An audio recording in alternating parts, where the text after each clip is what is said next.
Olá pessoal, seja bem-vindo a mais um episódio do podcast que faz parte do projeto de extensão do curso de Direito aqui da UNAERP. Hoje a gente vai mergulhar num tema bem interessante: desapropriação para a reforma agrária, competências legais, grilagem e crimes ambientais. Eu estou aqui com os meus colegas de classe, o Marcos e o Rafael, e agora a gente vai explorar um pouquinho mais esse tema. Oi pessoal, como vai? Bom, então vamos começar a falar desse tema, né, que é tão... hoje em dia a gente precisa falar de formas mais... que chegue nas pessoas de uma forma mais fácil sobre essa questão de reforma agrária. A gente fala tanto de movimentos, a gente fala de invadir terra, dentre outras coisas. Vamos sair um pouquinho desse contexto do senso comum e vamos mergulhar um pouquinho mais nas questões que são mais técnicas sobre esse assunto, né? Então, para começar, o que inspirou esse tema, né, para a gente saber de onde sai essa vontade de falar sobre essa questão de desapropriação e essas outras coisas mais? Bom, perfeito, Alessandra. Obrigado aí pela apresentação aí. Olá a todos também que tá vendo a gente, escutando a gente também. E sobre a inspiração para abordar esse tema tão importante, analisar as questões sociais, ambientais e também as questões ambientais históricas relacionados à reforma agrária, porque tudo isso está dentro da nossa sociedade, inclusive as pessoas que não têm tanto poder de compra de terras nesse sentido. Então a gente vai analisar todo esse envolto, tudo que aborda esse tema, além de abordar também os desafios legais, práticos para se ter uma reforma agrária e tudo que é relacionado a isso. Então muito bom, porque a gente não pode esquecer, gente, que a terra tem uma função social, né? Ela não está aí posta somente para que a gente explore, ela precisa trazer essa função que é tão importante, por isso trata-se disso, da gente ver numa esteira de tempo também, como que isso foi se dando e como a gente está hoje, né? Bom, a gente destaca a desapropriação para a reforma agrária na Constituição Federal, lá mesmo já é previsto isso, né? E como esse processo ocorre e qual que é o papel do INCRA, tanto falado e que a gente sabe tanto, nesse contexto da questão da desapropriação? Oi, Alessandra. Tudo bem, Marcos? Tudo bom. Então, o INCRA, é o INCRA que desempenha esse papel, né, da política de reforma agrária. É ele quem escolhe as terras que vão ser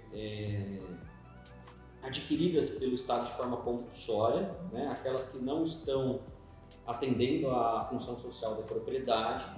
Então o INCRA faz um estudo, após esse estudo ele vai determinar quais são as terras que podem ou que devem ser, né, desapropriadas para fins de reforma agrária, e só após esse estudo é que vai ser adquirida pelo Estado. Isso, e que a gente lembra também, né, que tem uma questão do projeto, né, quando eles se apropriam, precisa fazer o projeto para que de fato tenha uma construção de uma comunidade organizada ali, né? sim. Bom, nós mencionamos também, né, que a competência para legislar sobre desapropriação de reforma agrária é exclusiva da União. Como isso impacta na distribuição de terra nos municípios e nos estados, né? Uma vez que a gente está dizendo aqui que é a União. Bom, como você mesma disse, como você mesma colocou na sua pergunta, é exclusivo da União. Isso já vem previsto até na nossa Constituição Federal, como você mesma disse. A União, ela pode mandar esse poder, vamos dizer mandar, né? A União pode mandar esse poder para os estados e para os municípios para eles seguirem com a sua própria autonomia, poderem fazer a sua própria distribuição entre as pessoas. E a gente tem que sempre lembrar de sempre ser feita a função social dentro dessas terras, cumprir vários requisitos dentro dessas distribuições para que haja essa autonomia. Então, acho que é mais nesse sentido mesmo que a União é o poder da União, só que a União ela tem o poder de distribuir esse poder para os demais municípios e estados também. Até porque, né, gente, o Brasil é tão grande e a gente tem tantas culturas, divisões diferentes entre os estados e tudo mais, né? E essa questão que o Rafael falou é muito importante. Não adianta você desapropriar e você passar para quem não vai cumprir a função da terra, uma vez que é esse o objetivo do qual vem todo essas questões de desapropriar, de criar edital, de criar objetivos para aquela nova comunidade. Exatamente, né? Inclusive é uma das grandes pautas atuais relacionada à desigualdade social relacionada à terra. Então, essa parte da função social e que se deve cumprir com a terra é uma pauta muito importante que deve ser discutido não só por nós, mas acho que por todas as pessoas que querem ou que ainda não têm e vão adquirir a terra, né? Uhum. Bom, a gente fez um roteiro aqui, né? E apesar de nós já termos falado algumas coisas, mas eu vou segui-lo para que a gente consiga realmente compreender e retomar. Falando sobre o princípio da função da terra, como ele se relaciona com a distribuição das terras na reforma agrária? E como garantir que essas terras desapropriadas realmente atendam a esse princípio? Que é um pouco do que a gente falou, né? Mas só seguindo o script aqui para a gente não se perder. Então, a terra, para ela atender a função social, tem alguns requisitos, né? Então, a partir do momento que é feita a desapropriação, existe também tem que haver uma fiscalização e essas terras têm que ser destinadas a, por exemplo, assentamentos, a pessoas que realmente querem produzir, tornar essa terra produtiva e sustentável. Quem vai cumprir essa função, Isso, né, Marcos? Justamente, quem vai receber a terra, porque se ela já foi desapropriada, é porque ela não estava cumprindo com a sua função social, justamente. Então, nesse sentido, eu não posso fazer a desapropriação e entregar para outra pessoa que também não a cumpra. Né? Então, nesse sentido, há a fiscalização por parte dos órgãos competentes e a função social realmente é atendida quando ela se torna produtiva, quando ela é destinada a esses assentamentos para pessoas que realmente precisam. Isso mesmo, né? A gente vê a importância disso. Bom, e na parte em que a gente observa a realidade do país, destaca-se a escassez na partilha de terras para quem realmente precisa, né? Porque, vamos lá, existe o que nós gostaríamos e existe o que de fato acontece.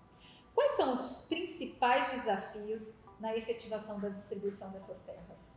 Bom, falando agora das partes difíceis, das dificuldades para se ter o que a Alessandra acabou de comentar com a gente, e dentre os principais desafios está a concentração fundiária entre grupos minoritários, aqueles grupos ditos de calão alto, que têm maiores poderes aquisitivos. A burocracia também para ser feito esse processo de desapropriação e a falta de recursos também para aquisição e distribuição das terras.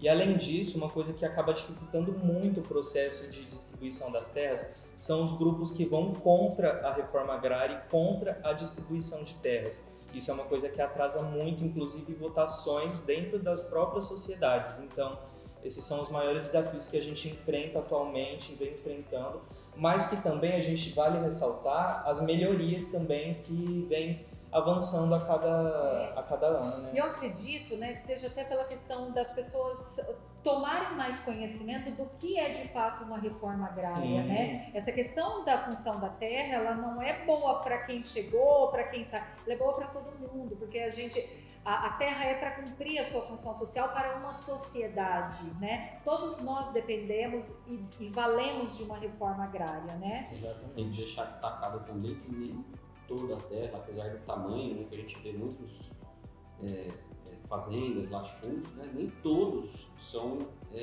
produtivos, mas muitos são. Então existe realmente, como o Rafael falou, a questão dos grupos que são contrários. Seria justamente isso, né? Os proprietários das terras que entendem que estão cumprindo com a sua função social, mas por outro lado a gente também tem que analisar essa questão, até que ponto, porque existe terra com uma extensão muito grande. Improdutiva, é isso? Não necessariamente improdutiva, mas que talvez pudesse também ser destinada a essas outras pessoas que querem produzir e torná-la ainda mais produtiva. Então talvez, né, essa questão da definição da função da terra seja tão importante quando a gente falar de reforma agrária, né? Porque a gente fala de reforma agrária, logo se pensa em função da terra, mas eu acho que seria um outro tema e muito legal para a gente debater. Bom, mas a gente falou aqui de acesso, né? Acesso à terra, cumprir a função da terra, mas e a permanência, né? A gente menciona apenas a terra, mas também os recursos para cumprir essa função social. Porque acesso não é permanência, né? Não adianta nada eu colocar alguém ali e eu não dar recurso nenhum para ele produzir, para ele de fato fazer com que aquela função social de fato ocorra, né?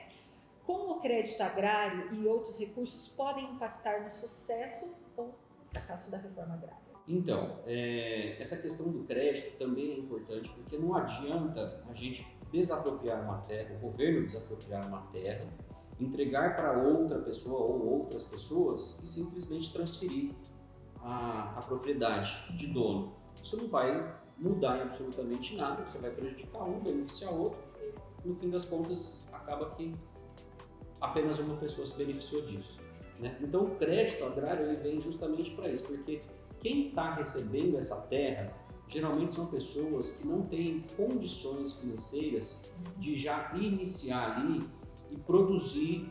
Ela tem mão de obra, né? Justamente. Então esse crédito vem para comprar maquinário, para conseguir se estruturar na localidade em que está se encontrando, porque às vezes também a terra é de difícil acesso, né? Ou precisa criar-se um acesso ali.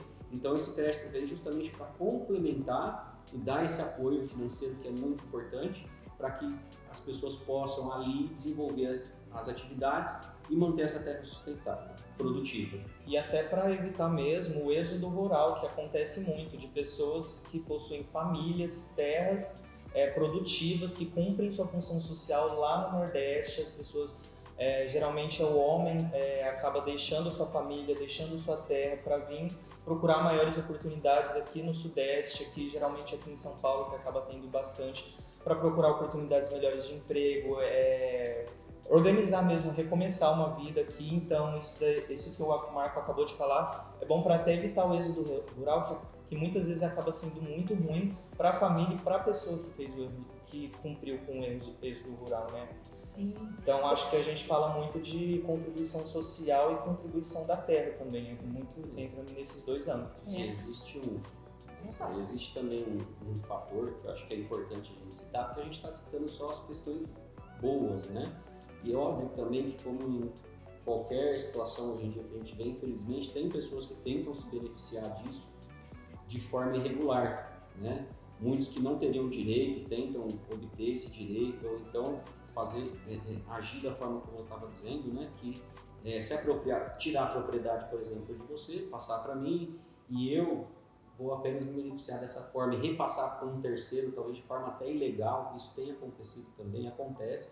Por isso a importância do que a gente falou antes da fiscalização, para ver se a terra está cumprindo aquela função social mesmo e se ela está sendo usufruída pelas pessoas a quem foi destinada, né? Para evitar esse tipo de manobra que acaba gerando um benefício financeiro ilegal para quem recebeu e repassou ilegalmente essa terra. Eu acho que aí vem a importância, né, de se falar em mais ocasiões sobre esse tema, porque a gente fala da reforma agrária, mas ela precisa acontecer junto com políticas públicas muito fortes para que essa reforma agrária ocorra. A gente tá enunciando para pessoas que elas têm a mão de obra ali, né, somente o seu trabalho para ela querer cumprir essa função social, né? Então ela precisa de muito mais do que isso. As questões mencionadas pelo Marco, né, de alguns desvios, mas a gente precisa focar na importância da reforma agrária para a função social da terra, para que a gente consiga cada vez mais fazer com que aquilo que nos foi dado, que é a terra, que ela produza e nos devolvam alimentos e nos devolvam tudo que ela pode fazer. Bom, então eu acho que a gente trouxe um pouco sobre esse tema para vocês, né? Que a gente viu aqui que tem várias outras coisas para explorar, que a gente pode fazer para próximos vídeos, a função social realmente, a gente entrar mais nessa questão, o que é função social ou não, os objetivos dessas questões quando o INCRA vai lá e ele faz todo um projeto para uma nova comunidade, compreender as fiscalizações, como elas ocorrem, se ocorrem, como que é quando não cumpre essa função social. Então eu gostaria de agradecer nesse momento aqui, né? A gente para por aqui já vários inputs para outros podcasts e a gente discutir um pouco mais sobre isso. Obrigado pela atenção de vocês, não esqueça de curtir e compartilhar o nosso vídeo. Um abraço. Obrigado. Tchau, galera. Muito obrigado, viu?